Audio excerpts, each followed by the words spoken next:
नमस्कार, मी स्वरूपा किचनमध्ये तुमच्या सर्वांचं खूप मनापासून स्वागत करते। यापूर्वी मी तुमच्याबरोबर एक रेसिपी शेअर केली होती, ती म्हणजे अय्यंगार स्टाईल रवा केक। त्या रेसिपीला तुम्ही खूप छान प्रतिसाद दिला, त्याबद्दल तुमचे खूप खूप धन्यवाद। त्याचबरोबर मला अशा रिक्वेस्ट आल्या होत्या की अय्यंगार पद्धतीमध्ये अजून काही रेसिपी असतील तर आम्हाला बघायला आवडेल। तर तशीच रेसिपी आज मी तुमच्याकरता घेऊन आली आहे, ती म्हणजे अय्यंगार पद्धतीचा पाइनएप्पल केक आणि मफिन्स। तर चला आपण रेसिपीला सुरुवात करूया। अय्यंगार पद्धतीचा पाइनएप्पल केक बनवण्याकरता इथे मी घेतला आहे 1.5 कप मैदा, 1 कप साखर ही मी बारीक करून घेतली घरातच, अर्धा कप बटर हे सॉफ्ट घ्यायचंय तुम्हाला, 1 टीस्पून बेकिंग पावडर, अर्धा टीस्पून बेकिंग सोडा, 1 कप दूध हे रूम टेम्परेचरचं दूध घ्यायचंय तुम्हाला। त्यानंतर टुटी फ्रुटी घेतलंय, पिंच असं मीठ घेतलं आहे आणि पाइनएप्पल एसेन्स। सर्वात पहिले मी इथे घेतलं आहे स्टीलचं बाउल। तुम्हाला ना स्टील किंवा ना काचेच्या बाउल मध्येच इथे करायचंय। जर प्लास्टिकचं असेल तर ओके, ठीक आहे, नो प्रॉब्लेम। पण कसं आहे ना, स्टील आणि काचेच्या भांड्यामध्ये जरा आपलं बॅटर आहे ना ते छान प्रकारे ना रेडी होतं। तर आपण सगळ्यात पहिले इथे ऍड करून घेऊया बटर। हे सॉफ्ट केलंय मी बटर, हे बघा तुम्हाला दिसत असेल। त्यानंतर इथे मी ऍड करते त्याच्यामध्ये पावडर शुगर, जी आपली बारीक केलेली साखर आहे ती मी ऍड करून घेते। आता हे बटर आणि साखर जी आहे, पिठी साखर, ती आपल्याला आहे ना ह्याचा कलर चेंज होईपर्यंत, बटरचा कलर चेंज होईपर्यंत आपल्याला ते बीट करून घ्यायचे। आता आपला हा दिसतोय कलर डार्क असा येल्लो, हे बघा ह्या प्रकाराचा येल्लो दिसतोय। अजून हा लाईट येल्लो होईपर्यंत आपल्याला हे प्रॉपर बीट करून घ्यायचंय। आणि बीट करताना एक काळजी घ्यायची, तुम्ही डायरेक्ट असा बीटर नाही चालवायचं, नाहीतर मग साखर अशी बाहेर अशी उडू शकते, तुमच्या तोंडावर वगैरे उडू शकते। सो त्याच्याकरता आहे ना ही अशी काळजी घ्यायची। पहिले ना तुम्ही ना ह्या बीटरच्या सहाय्याने हे बघा असं अलगत अलगत सगळं असं ना एकजीव करून घ्यायचंय, म्हणजे जेणेकरून साखर त्या बटरला चिकटली जाते आणि ती बाहेर उडत नाही। हे बघा ह्या प्रकारे, हे बघा आपली साखर प्रॉपर अशी बटरला चिकटलेली आहे। आता आपण आहे ना हे सगळं बीट करून घेऊया।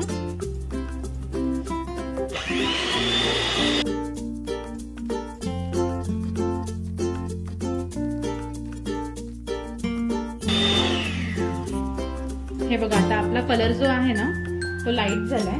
आणि मध्ये मध्ये काय करायचंय तुम्हाला, हे साईडचं जे लागलेलं बटर आणि साखर आहे ती अशी मध्ये करायची आणि परत एकदा बीट करायचे, जेणेकरून आपलं सर्व बटर आणि साखर एकत्र असं बीट होईल।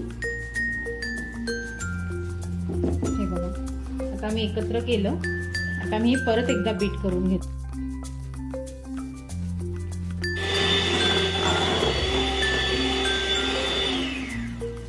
हे बघा आपलं बटर आणि साखरेचं मिक्सचर जे आहे ते प्रॉपर असं फ्लफी आणि क्रीमी झालंय। आणि मेन म्हणजे याचा कलर चेंज झालाय, लाईट क्रीमी असा कलर झालाय याचा। केवढं सॉफ्ट झालंय हे बघा, तुम्ही बघू शकता। आता ह्याच्यामध्ये आपल्याला आहे ना ड्राय इन्ग्रेडियंट जे आहेत ते आपल्याला टाकून घ्यायचे। आता आपल्याला ना सर्वात पहिले याच्यावरती ना एक चाळणी ठेवून घ्यायची। असेच इन्ग्रेडियंट टाकायचे नाहीयेत, कारण त्याच्यामध्ये जी पण घाण वगैरे असते, गोळे ते सगळे निघून जातात। हा घेतलाय मी मैदा, त्याच्यानंतर इथे घेतलंय मी बेकिंग पावडर, बेकिंग सोडा आणि थोडं पिंच असं मीठ। हे सर्व आपल्याला चाळून घ्यायचंय।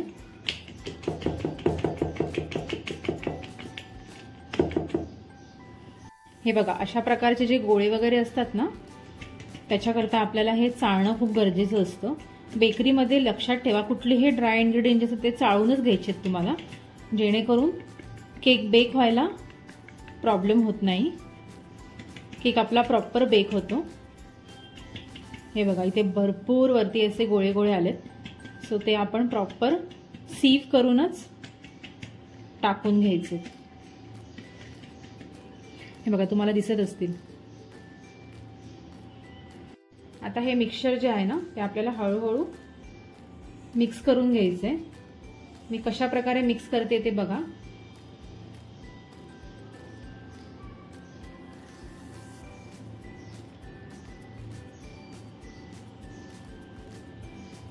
आपल्याला हा स्पॅच्युला असा गोल फिरवून असा उलटा फिरवायचा आहे, जेणेकरून आपलं जे मिक्सचर आहे ते प्रॉपर मिक्स होईल.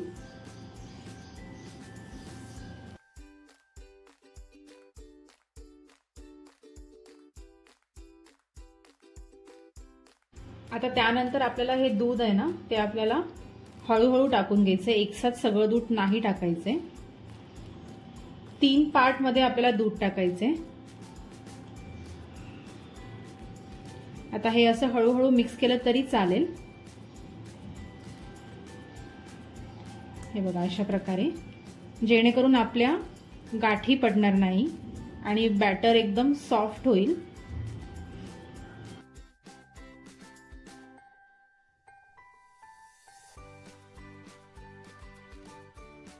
तर दुसऱ्यांदा टाकून घेऊया आणि नंतर तुम्हाला एकदम हळू हलवायचं, नाहीतर मग दूध आहे ना सगळं बाहेर उडू शकतं.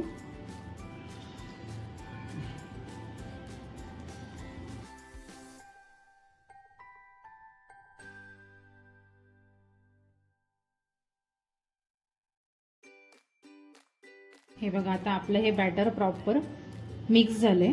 जेवढं तुम्हाला स्मूथ करता येईल ना विदाऊट गाठी तेवढं स्मूथ करून घ्यायचंय. आणि शेवटी आहे ना तुम्हाला बीटरने त्याला थोडंसं बीट करून घ्यायचंय.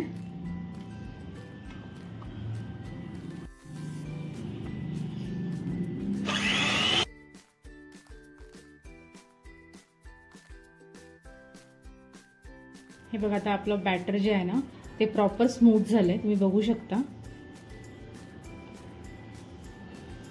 हे बघा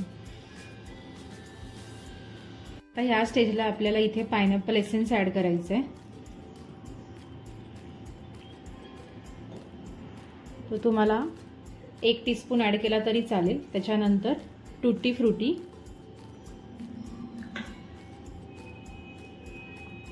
हे घालून प्रॉपर हळूवार असं मिक्स करून घ्यायचंय.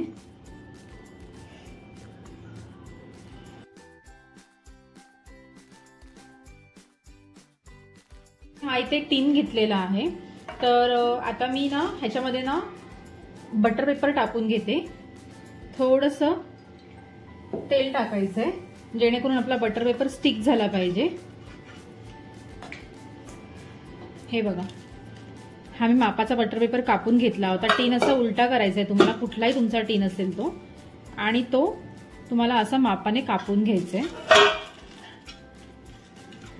तर हे बघा ह्या पद्धतीमध्ये तुम्हाला असा प्रॉपर टीनमध्ये बसवून घ्यायचा आहे.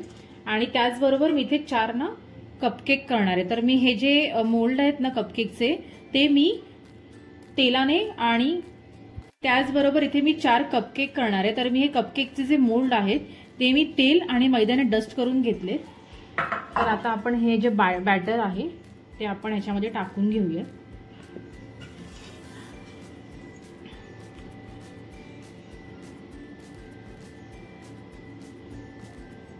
तुम्हाला अर्ध्यापर्यंत बॅटर भरायचंय.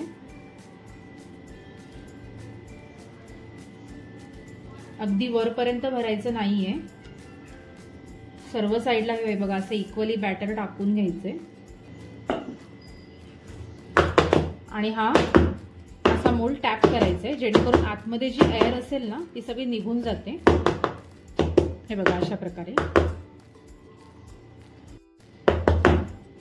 आता ह्याच्यावरती आपण गार्निशिंग करता थोडंसं ना टुटी फ्रुटी टाकून घेऊया. ह्या आपण मी मैद्यामध्ये डस्ट करून घेतल्या होत्या. मी ओव्हन ठेवले 180 डिग्री सेल्सिअसला एक 25 ते 30 मिनिटापर्यंत. अदरवाईज 20 ते 25 मिनिटापर्यंत तुम्ही केक बेक करू शकता. हे बघा छान वाटतं तशा वरतून टुटी फ्रुटी. माझ्याकडे रेड कलरच्या होत्या म्हणून फक्त मी रेड कलरच्याच टाकल्या. तुमच्याकडे ग्रीन कलरच्या असतील, रेड कलर मिक्स कलर असेल तर त्याच्याने अजून केक छान वाटेल. सो आता आपण हा केक बेकला टाकूयात. तर हा मी कपकेकचा मोल्ड घेतलाय. त्यात तुम्हाला हे बॅटर फिल करून घ्यायचं एका स्पूनच्या मदतीने ह्या प्रकारे. ते पण अर्ध्यापर्यंतच फिल करायचंय.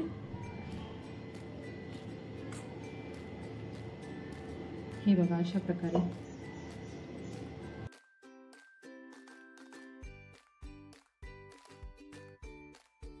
हे पण असं थोडंसं टॅप करून घ्यायचं आहे. त्याच्यानंतर आपण ह्याच्यावर आहे ना, ह्याच्यावर पण टुटी फ्रुटी टाकून घेऊयात थोडीफार, जेणेकरून ते वरतून खूप छान असे दिसतील. बघा आपले केक किती छान प्रकारे असे बेक होत आहेत. तुम्हाला एक छोटासा व्हिडिओ जस्ट बघायला लागेल की किती छान प्रकारे बेक होत आहेत. हे बघा आता आपला केक बेक झालेला आहे. गरम आहे, थोडा थंड होऊ द्यायचा आहे. आणि आपले मफिन्स पण रेडी आहेत. आपण हे थंड झाल्यावरती काढून घेऊयात. हे बघा आपला केक आता थंड झालाय आणि कलर पण बघा केवढा मस्त आलाय. तुम्हाला मी जवळून दाखवते, किती छान असा कलर आलेला आहे. आता आपण ह्याला आहे ना लूज करून घेऊया. ह्याची साइड्स जे आहेत ते हे बघा अशा प्रकारे, जेणेकरून आपला केक लवकर टीनच्या बाहेर येतो. असं उलटं ठेवायचं, वरतून थोडा टॅप करायचं आहे. हे बघा आपण खाली जो बटर पेपर लावला होता तो काढायचा आहे. कलर बघा केवढा मस्त कलर आलाय. तुम्हाला अजून थोडं झूम करून दाखवते. हे बघा किती छान अशी मस्त जाळी पण पडली आहे आणि एकदम सॉफ्ट असा केक झालाय. मी तुम्हाला आता हा कट करून दाखवते. हे बघा आता मी हा केक तुम्हाला कट करून दाखवते. एवढा सॉफ्ट झालाय ना हा केक की अगदी हाताने सहज तुटतो येतो. एकदम थंड झाल्यावरती हा केक कट करायचा आहे. हे बघा केवढा सॉफ्ट झालाय केक.